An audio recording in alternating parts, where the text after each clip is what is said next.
Рахмат. Кыргызда бир сөз бар. Тең-теңи менен тезек кабы менен деп. Эртеден бери байкап тиякта турсам, ар бир өзүнүн жашынын деңгээлинде куттукташып атат. Анан мен дагы ойлодум, şu 70 жаштын ар жак бер жагындагы отурган аял затын мен дагы чын жүрөгүм менен куттуктап коеюн деп.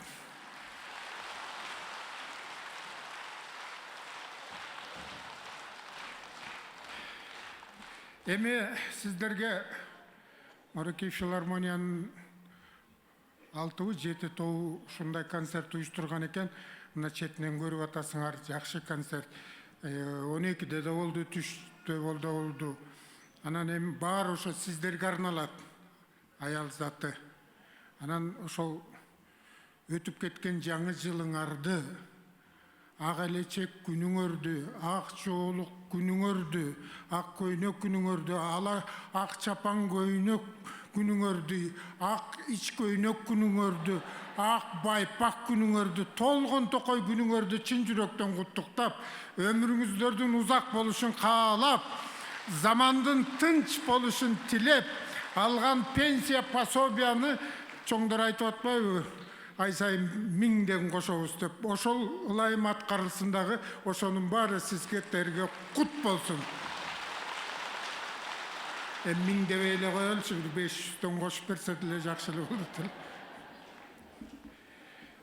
Өлбөгөн жанга жаз келет дегендей, момундай күн тийип турганга жерге 3 чымын келип конот экен да.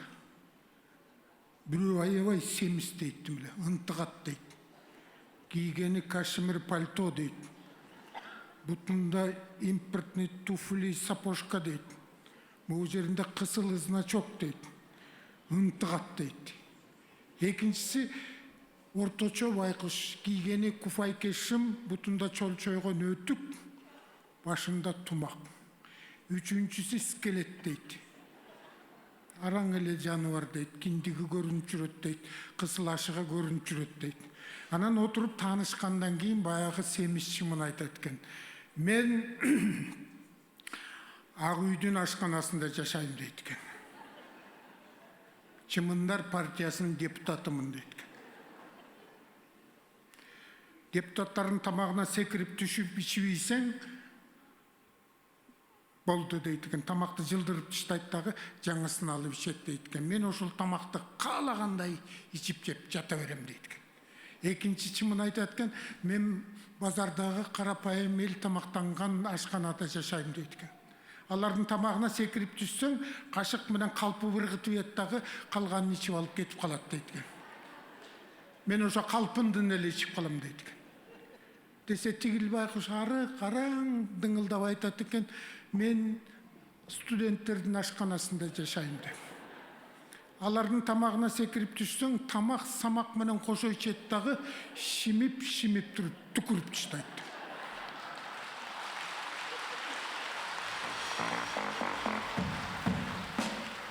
Эми майрамдык маанайда айланайын эркек танаалар, жок дегенде ушул саам кыздарды убара кылбай эле силер эле кол чаап тургулачы монтип.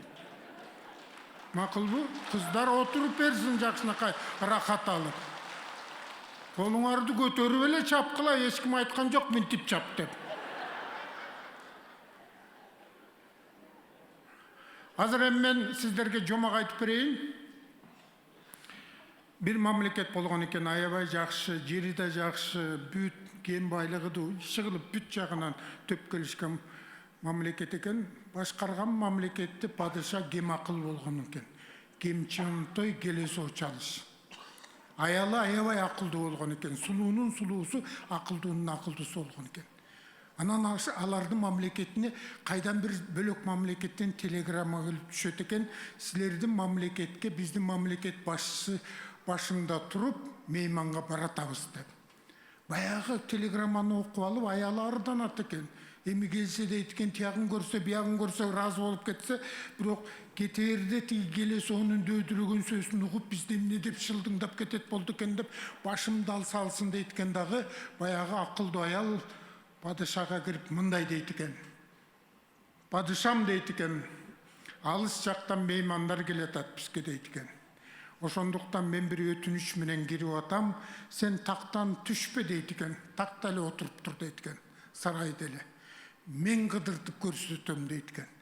Баарын көрсөтүп, анан акыркы күнү сен кабыл аласың, ошондо бир укмуш сүрдүү карап, анан сүйлөй бер дейт экен. Оюңда болгон нерсенин баарын сүйлөй бер, бирок бир шарт менен дейт экен. Кээде ала бармаңдап кеткен жайың бар, дөөдүрөп. Ошондуктан бутуңа жип байлайм дейт экен. Столдун астынан, килемдин астынан акырын тартып отуруп, тиякта сени күтүп турам, сен сүйлөй бересиң дейт экен. Туура эмес жерине келгенде мен жип такырын тартып коем, столдун астынан бутуң сороктой түшөт. Тигилер көрбөйт. Сен токтоп кал, калганын мен бүтүрөм дейт экен. Баягы келесо макул болот экен. Ошентигилер келет экен, тиян көрсөт, буян көрсөт, анан падышаны качан көрөбүз дегенде, биздин салт падыша кетер күнү кабыл алат дейт экен. Кетер күнү кабыл алат экен, отурат дейт Темир Алтын сарайда, баягы үңүрөйүп карап турат дейт, баарын бир сыйра мынтип. Анан кийин оптулуп мындай деген экен баягы. Эй, келген меймандар, аман жатабы, итиңер менен мышыгыңар дейт экен. Дегенде эле буту сороктой түшөт экен. Токтоп калат экен. Ошондо баягы аялы күлүп, ушундай татынакай кирип келип айтат экен. Мына көрдүңөрбү, урматтуу меймандар дейт экен. Биздин мамлекет бай эмес, ушуну башкарган биздин акылман падышабыз сөзгө бай. Карагылачы дейт экен. Адам баласынын колуна биринчи үйрөнгөн айвандардын ичинен ит менен мышык болгон сөздү ушундан баштады дейт экен. Десе тиги келесо айтат дейт, ой энең дурайын туура эле баштаган турбайбы, жиптен эмне тартып атасың деп.